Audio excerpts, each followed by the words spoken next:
हाय का वेलकम था Pakistani family reaction. कैसे हैं आप सब? मेरा नाम आजाद है। मैं नदीम। यार भाई, भारत की पाकिस्तान को लताड़ के बाद भाई लाल टोपी को लगा गजवा हिंद खत्म होने का खतरा।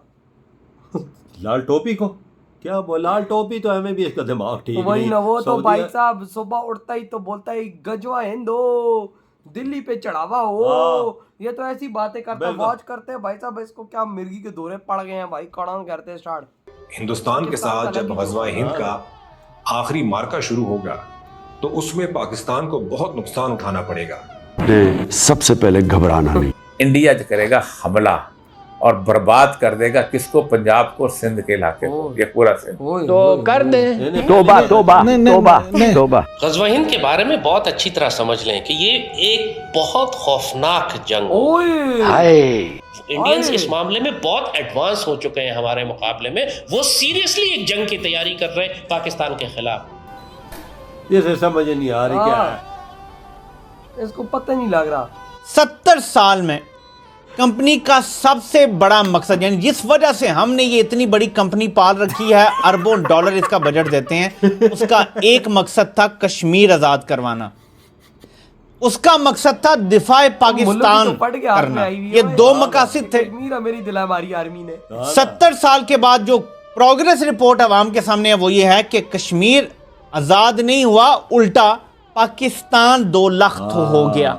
दोस्तों नमस्कार, जय हिंद। आप सभी का बहुत बहुत स्वागत है। दोस्तों आखिरकार पाकिस्तानी फौज और पाकिस्तानी अवाम का गुब्बारा वाला जज्बा देखने के बाद गज़वा हिंद का सपना देख रहे लाल टोपी को बड़ा झटका लगा है।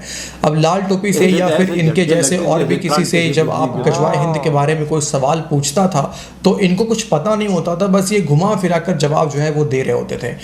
और जब अफ़गानिस्तान के अंदर में तालिबान आया था, जब तालिबान ने टेक ओवर करा अफ़गानिस्तान को, तो ये बड़े खुश थे और इनके दिमाग में ये चल रहा था दोस्तों कि अब पाकिस्तान की फ़ौज अफ़गानिस्तान तालिबान के साथ मिलकर भारत के ऊपर कोई बड़ा एक्शन ले सकती है, या फिर कुछ गज़वा हिंद वाला कॉन्सेप्ट इनको लग रहा था। लेकिन ये सब कुछ उल्टा हो गया और अब तो उल्टा अफ़गानिस्तान बॉर्डर पर पाकिस्तानी फ़ौज को अपने पतलूने छोड़कर वहाँ से भी भागने को मजबूर होना पड़ रहा है। और शरिया कानून लगाने की फिराक में है अफगानिस्तान और तालिबान वाले।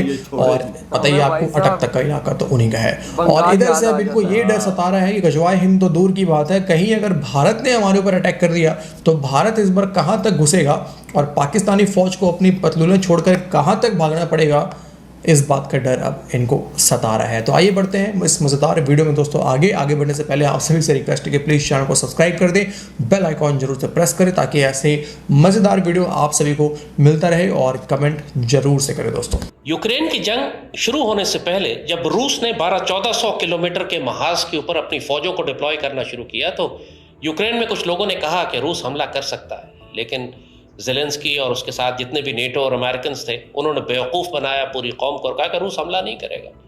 उन्होंने कोई तैयारी नहीं की, अपनी कौम को तैयार नहीं किया। मगर एक दिन 1-1.5 साल तैयारी करने के बाद रूस ने अपनी फ़ौजें यूक्रेन में दाखिल कर दी और जाहिर है यूक्रेनियंस वर सरप्राइज्ड।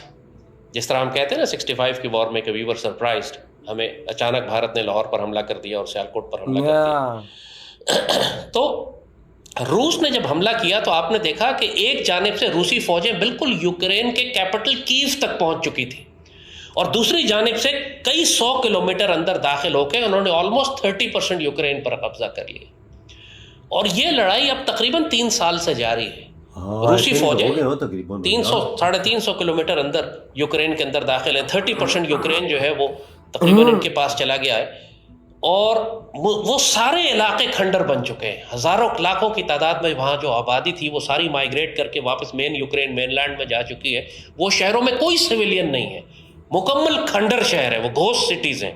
आप अगर उनकी वीडियोस देखें तो एक बिल्कुल जो गज़ा का हाल है वो यूक्रेन के शहरों का हाल है। बात यह है कि जब गज़वा हिंद की हम बात करते हैं, जब हम अपनी पाकिस्तानी कौम से कहते हैं कि इसकी तैयारी करो तो अल्लाह ने उसकी बिल्कुल वाज़े मिसाल हमें रूस और यूक्रेन की जंग में दिखा दी। अल्लाह हमें हर तरफ से मिसालें देकर दिखा रहा है कि आने वाली जंगों में क्या होने जा रहा है। आज पाकिस्तानी कौम का हाल भी मैं उसी तरह देखता हूँ जैसे ज़ेलेंस्की और यूक्रेन वालों का। भारत ने पाकिस्तान पे मिसाइल गिरा दिया। आपको याद होगा कि भारत का ब्राह्मोस मिसाइल, अभी बाजवा ही आर्मी चीफ था, पाकिस्तान गिरा, पाकिस्तान ने कोई जवाब नहीं दिया। तो अब इसका सवाल आप सुन लें, भारत ने मिसाइल गिराया, उसके बाद पिछले 3 सालों में 22 पाकिस्तानी शहरियों को भारतीय एजेंट पाकिस्तान में कत्ल कर चुके हैं। पाकिस्तान का 23वां ब्रिगेडियर जनरल भी मार दिया। अभी तक फौज ने भारत को इसका जवाब क्यों नहीं दिया? उनका मिसाइल यहां गिरा ब्राह्मोस, जो कि न्यूक्लियर मिसाइल था। हमें कैसे पता था उसमें न्यूक्लियर उन्होंने मवाद नहीं डाला हुआ? वो गिरा पाकिस्तान में, सबूत मौजूद हैं कि गिरा, हमने कोई जवाब नहीं दिया। हमारे 22 से 23 लोगों को मार चुके, हमने क्या जवाब दिया? मिसाइल अटैक का और 23 लोगों के मारने का। इंडिया पिछले 1.5 साल से इतनी खौफनाक जंगी तैयारियां कर रहा है कि एनीबडी जो जियोपॉलिटिकल एनालिस्ट है, डिफेंस एनालिस्ट है, एक्चुअली वो हैरान हो जाता है कि ये करने क्या जा रहे हैं। हम डूबेंगे और हमें वहां से मालूम है कि वो क्या कर छोड़ दो उनको, क्या वो पानी वो कराची के समुद्रों से लेकर गिलगित बल्तिस्तान तक इतने बड़े फ्रंट के ऊपर बिल्कुल उसी तरह दाखिल होना चाहते हैं जैसे रूस यूक्रेन में दाखिल हुआ था। और पाकिस्तान की जो 60-70% आबादी है वो इंडियन बॉर्डर के साथ साथ रहती है। दरिया सिंध की जो ईस्टर्न साइड है, वो आप सिंध से शुरू करें, आप हैदराबाद से शुरू करें, ऊपर आते हुए पूरा पंजाब से गुजरते हुए आप गिलगित बल्तिस्तान तक चले जाएं, ये पाकिस्तान की 70-80% आबादी इस साइड पे रहती है, बिल्कुल दरिया सिंध और इंडियन बॉर्डर के दरमियान हमारी सारी आबादी। और पंजाब सबसे डेंसली पॉपुलेटेड एरिया। हमारा पाकिस्तान है ही कितना आप मुझे बताइए कि अगर इंडियंस एक इंटेंस अटैक करते हैं, मैसिव इन्वेजन करते हैं पाकिस्तान पर, तो जो ये सबसे डेंसली पॉपुलेटेड हमारे एरियाज हैं, यहाँ पर क्या होगा? भाई यही होगा कि भाई साहब हम कहीं के नहीं रहेंगे। और भाई साहब अब आप खुद सोचो, हमारा एक जर्नलिस्ट कहता है उनका ब्रह्मोस है, हमने क्या उखाड़ा।